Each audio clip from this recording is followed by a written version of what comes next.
53-year-old Detroit woman killed while being rescued from a dog attack. The woman was out for a walk when the dog charged at her. She called for help. A neighbor with a gun answered, and the outcome was deadly. Mara McDonald is live at the scene with more. This is just horrible, Mara.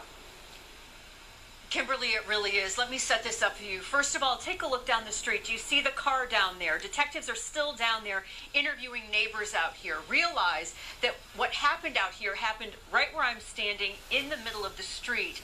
After the shooting stopped here, EMS got out here really fast. They performed CPR, but at the end of the day, it was simply too late. She was DOA at the hospital. That 53-year-old woman was dragged into the street by the dog, which neighbors say was a stray and a non-specific breed. She was crying for help, and a friend of hers heard her. Our resident, seeing this, he's a CPL holder, came out of his home and engaged the dog and fired unknown number of shots to try to stop the attack. Unfortunately, during that action, the woman was struck. Police say they have no doubt his intention was to help, not harm, but she was hit multiple times by gunfire. Police and EMS were here fast and performed CPR, but she was DOA at the hospital. We have checked the area for the initial dog that caused the mauling, and we have not located it yet. We do believe that dog may have been wounded, and we have been checking, canvassing the area, trying to do due diligence to locate this animal.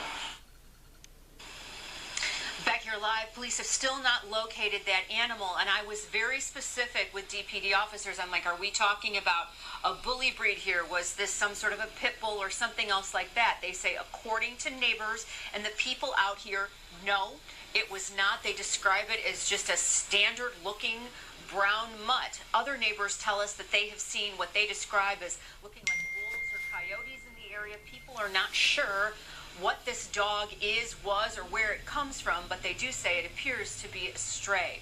Kimberly, Jason, back to you. And very scary that it's still on the loose. Wow.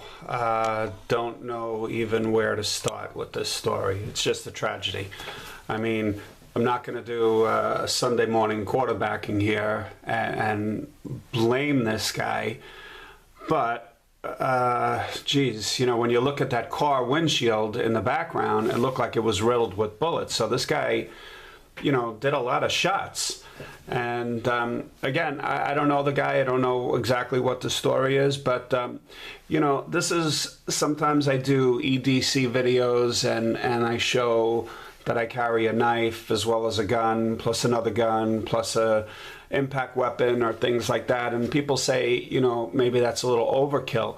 And obviously I'm not planning on a situation like this, but you know, you have to be prepared. And sometimes a gun is not the only answer. And in this case, that definitely was the wrong answer, to use a gun instead of possibly, you know, trying to help the woman out and getting close and stabbing the dog or whatever. But he shot the woman multiple times and totally missed the dog. And again, I'm sure the guy had good intentions. I'm not knocking the guy. Who knows, you know, but in the stress and with adrenaline rushing during an emergency situation like that, it's almost impossible to hit a dog. I don't know if you guys ever do any kind of IDPA or action matches or things like that. You know, even things like that, when you have like a moving target on a runner coming to you at a gun range, you know, which is something I practice. Even that, which is a million times less stressful than a dog attacking an older woman, you know, even that, sometimes you miss the target, you know. So, you know, as I say, we are responsible for every round that leaves the chamber of our guns. And there's just no... you know, nothing I could say about this except it was a damn tragedy, and the dog is still on the loose. So let's hope he doesn't attack someone else. That's crazy too. But the poor woman is dead now. The guy's probably going to be charged with manslaughter, and you know, who knows what. You know, so hopefully he wasn't under any kind of impairment from drugs or alcohol or anything like that. because then I could see the guy getting into trouble.